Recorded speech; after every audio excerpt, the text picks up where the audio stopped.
Увидел такую шапку в нашем городе. Ну, температура была где-то минус 12 градусов, ветер. И естественно, что такой комплект одежды подходит. И непонятно, то ли это шарф такой связанный, специально натянут, или как-то с шапкой оно идет.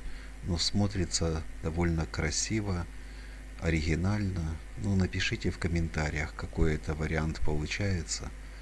А вот если посмотреть, какие бывают, вот смотрите на всю голову, чтобы утеплить. Вот тоже красивый вариант вязаный. Вот такие варианты. Зачем в холод ходить мерзнуть? Видите, тоже красиво. Раньше эти шапки вот такие были как-то распространены лет 20 назад. А сейчас что-то мода на них ушла. И редко на улице встретишь. А как красиво смотрится тоже. Смотрите. Вот так вот оно. А вот рядом, видите, тоже так вот утеплено. И вот так вот тоже человек от холода. Потому что ветер, человек тепло теряет. Это энергия ваша.